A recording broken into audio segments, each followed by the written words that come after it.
Thank you for joining with me. We are in A Course in Miracles workbook for students, part 1 of the workbook, lesson 136. Sickness is a defense against the truth. No one can heal unless he understands what purpose sickness seems to serve. For then he understands as well its purpose has no meaning. Being causeless and without a meaningful intent of any kind, it cannot be at all. When this is seen, healing is automatic. It dispels this meaningless illusion by the same approach which carries all of them to truth and merely leaves them to disappear. Sickness is not an accident. Like all defenses, it is an insane device for self-deception. And like all the rest, its purpose is to hide reality, attack it, change it, render it inept, distort it, twist it, and reduce it to a little pile of disassembled parts. The aim of all defenses is to keep the truth from being whole. The parts are seen as if each one were whole within itself. 233. As passages later in this lesson and the next make clear, sickness, the chief defense discussed in this lesson, seems to reduce reality to a pile of separate parts by identifying us with the body. Sickness seems to be a case of the body having power over the mind, making the mind feel what the body commands. Therefore, it seems to prove that we are one with the body. See paragraph 9. This in turn makes us seem separate from our brothers, since the body is separate. And this appears to shatter the oneness of God's Son. Through sickness, then, the unified reality of the sonship seems to have been reduced to a little pile of disassembled parts. Defenses are not unintentional, nor are they made without awareness. They are secret magic wands you wave when truth appears to threaten what you would believe. They seem to be unconscious, but because of the rapidity in which you choose to use them. In that second, even less, in which the choice is made, you recognize exactly what you would attempt to do, and then proceed to think that it is done. Who but yourself evaluates a threat, decides escape is necessary, and sets up a series of defenses to reduce the threat which has been judged as real? All this cannot be done unconsciously. But afterwards, your plan requires that you must forget you made it, so it seems to be external to your own intent, a happening beyond your state of mind, an outcome with a real effect on you instead of one affected by yourself. It is this quick forgetting of the part you play in making your reality which makes defenses seem to be beyond your own control. But what you have forgot can be remembered, given willingness to reconsider the decision, which is doubly shielded by oblivion. Your not remembering is but the sign that this decision remains in force as far as your desires are concerned. Mistake this not for fact. Defenses must make facts unrecognizable. Sorry, my dog is driving me crazy. She's just up on me. They aim at doing this, and this they seem to do. Every defense takes fragments of the whole, assembles them without regard to their true relationships, and thus constructs illusions of a whole which is not there. It is this process which imposes threat and not whatever outcomes may result. When parts are wrestled from the whole and seen as separate and wholes within themselves, they become symbols standing for attack upon the whole, successful in effect, and never to be seen as whole again. And yet you have forgotten that they stand but for your own decision of what should be real to take the place of what is real. Sickness is a decision. It is not a thing that happens to you, quite unsought, which makes you weak and brings you suffering. It is a choice you make, a plan you lay, when for an instant truth arises in your own deluded mind, and all your world appears to totter and prepare to fall. Now are you sick, that truth may go away and threaten your establishments no more. How do you think that sickness can succeed in shielding you from the truth? Because it proves the body is not separate from you, and so you must be separate from the truth. You suffer pain because the body does, and in this pain you are made one with it. Thus is your true identity preserved, and the strange, haunting thought that you might be something beyond this little pile of dust, silenced and stilled. For see, this dust can make you suffer, twist your limbs, and stop your heart, commanding you to die and cease to be. Thus is the body stronger than the truth, which asks you live but cannot overcome your choice to die. And so the body is more powerful than everlasting life, heaven more frail than hell, and God's design for the salvation of His Son opposed by a decision stronger than His will. His Son is dust, the Father incomplete, and chaos sits in triumph on His throne.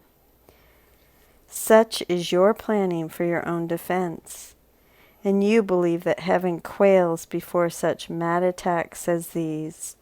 With God made blind by your illusions, truth turned into lies, and all the universe made slave to laws, which your defenses would impose on it. Yet who believes illusions but the one who made them up? Who else can see them and react to them as if they were the truth? God knows not of your plans to change His will. The universe remains unheeding of the laws by which you thought to govern it, and heaven has not bowed to hell nor life to death. You can but choose to think you die or suffer sickness or distort the truth in any way. What is created is apart from all of this. Defenses are plans to defeat what cannot be attacked. What is unalterable cannot change, and what is wholly sinless cannot sin. Such is the simple truth. It does not make appeal to might or nor triumph. It does not command obedience, nor seek to prove how pitiful and futile your attempts to plan defenses which would alter it. It merely wants to give you happiness, for such its purpose is. Perhaps it sighs a little when you throw away its gifts, and yet it knows with perfect certainty that what God wills for you must be received. And it is this fact which demonstrates that time is an illusion, for it lets you think what God has given you is not the truth right now as it must be. The thoughts of God are quite apart from time, for time is but another meaningless defense you made against the truth. Yet what God wills is here, and you remain as He created you. Truth has power far beyond defense, for no illusion can remain where it has been allowed to enter. And it comes to any mind which would lay down its arms and cease to play with folly. It is found at any time, today if you will choose to practice giving welcome to the truth. It is our aim today, and we will give a quarter of an hour twice to ask the truth to come to us and set us free. 2:34, John 8:32, and ye shall know the truth, and the truth shall make you free. And I'll do a separate meditation on this. The truth will come, for it has never been apart from us. It merely waits for just this invitation which we give today. We introduce it with a healing prayer to help us rise above defensiveness and let the truth be as it has always been. Sickness is a defense against the truth. I will accept the truth of what I am and let my mind be wholly healed today.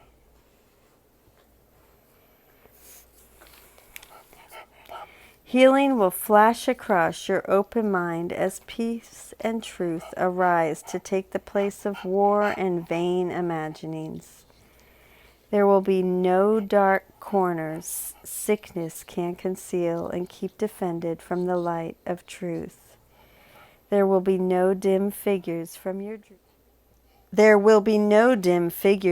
dreams, nor their obscure and meaningless pursuits with double purposes, insanely sought, remaining in your mind. It will be healed of all the sickly wishes that it tried to authorize the body to obey. Now is the body healed because the source of sickness has been opened to relief, and you will recognize you practice well by this. The body should not feel at all. If you have been successful, there will be no sense of feeling ill or feeling well, of feeling pain or pleasure. No response at all is in the mind to what the body does. Its usefulness remains and nothing more. Perhaps you do not realize that this removes the limits you have placed upon the body by purposes you gave to it. As these are laid aside, the strength the body has will always be enough to serve all truly useful purposes. The body's health is fully guaranteed because it is not limited by time, by weather or fatigue, by food and drink, or any laws you made it serve before. You need do nothing now to make it well, for sickness has become impossible. Not limited by time means that the body will not age. Not limited by weather means that it will not need protection from the weather. Not limited by fatigue means that it will not get tired and need to rest. Not limited by food and drink means that it will not need to eat or drink. This list obviously paints a very extreme picture. However, it is a natural consequence of the Course's view that the body is merely a projection of the mind. Also, there are tantalizing stories of people who, by virtue of spiritual training or spiritual gifts, have had one or more of each of these characteristics. I wish I didn't need sleep. Sorry, my dogs finally calmed down. They're crazy. I love them. I thought I'd do a little break and show them to you. Uh-oh, there she is. There she is. I woke her up.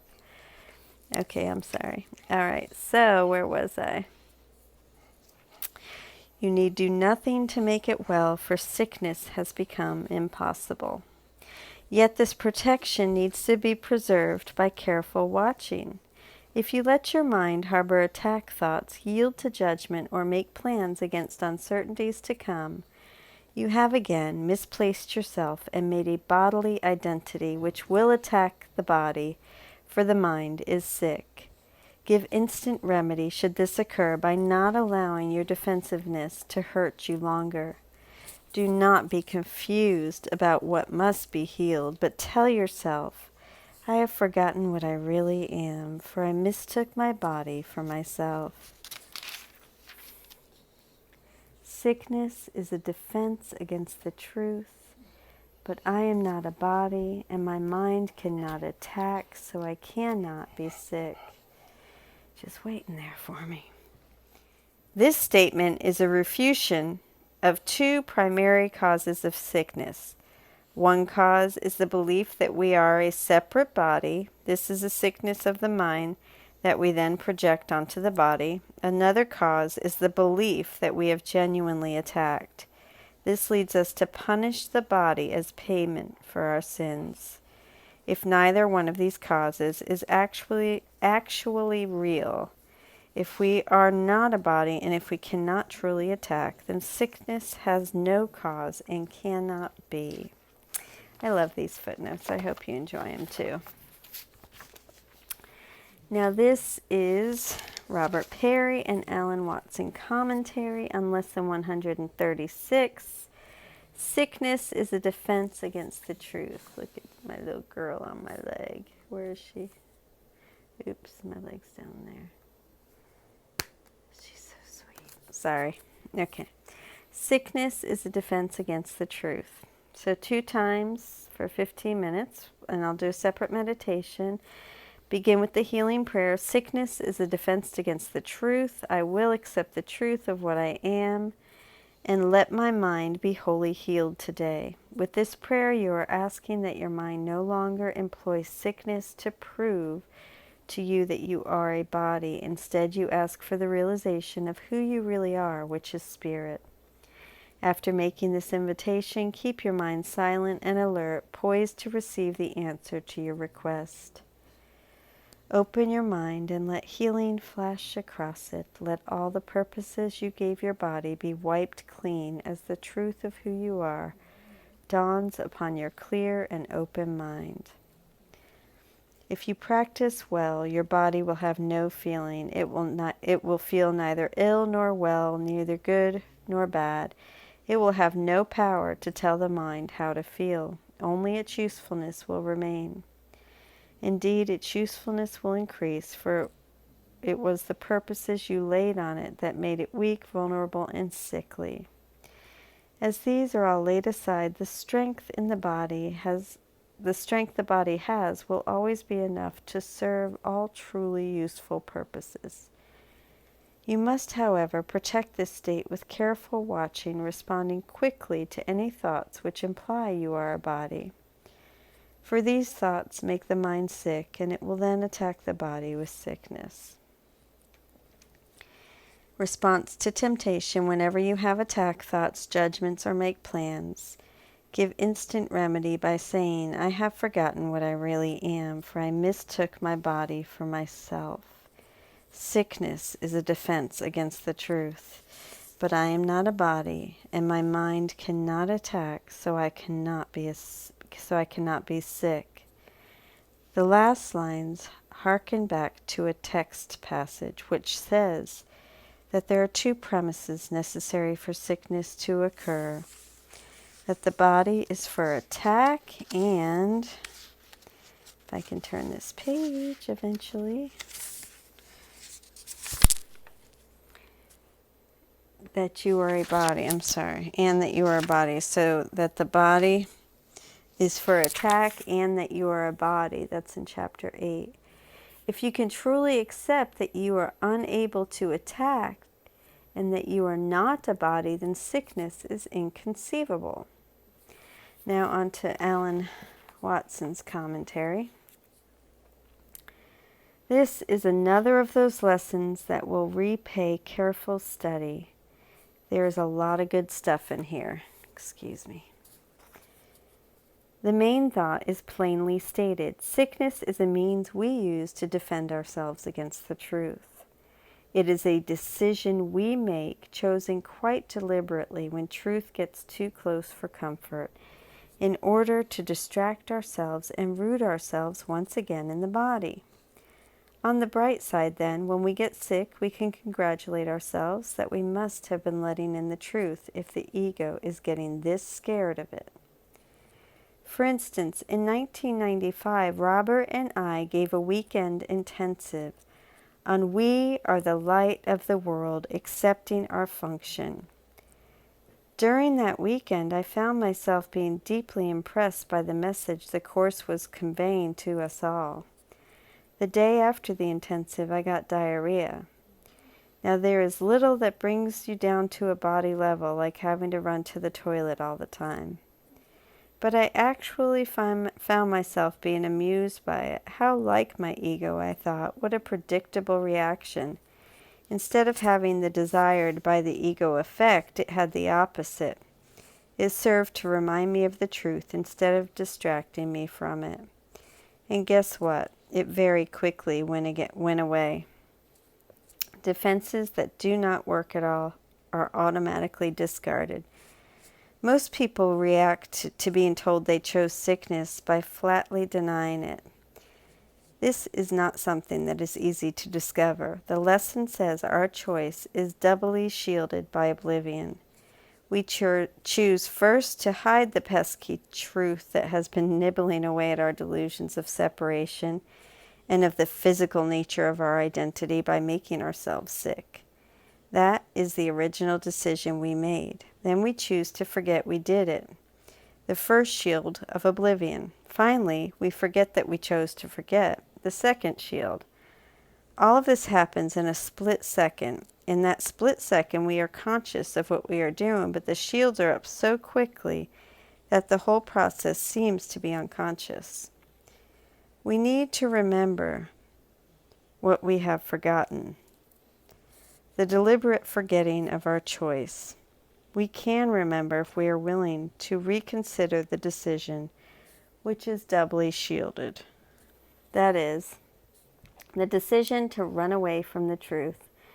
The decision that truth is something against which we need to defend ourselves. This is why the exercise for the day is, sickness is a defense against the truth. I will accept the truth of what I am and let my mind be wholly healed today. The antidote to the whole process is not attempting to heal the sick body, but to accept the truth about myself, to let my mind be healed. Sickness is a side effect of rejecting the truth about myself. The cure is to accept the truth instead, to reconsider the original decision, which, although veiled from conscious awareness, must be there for sickness to have occurred.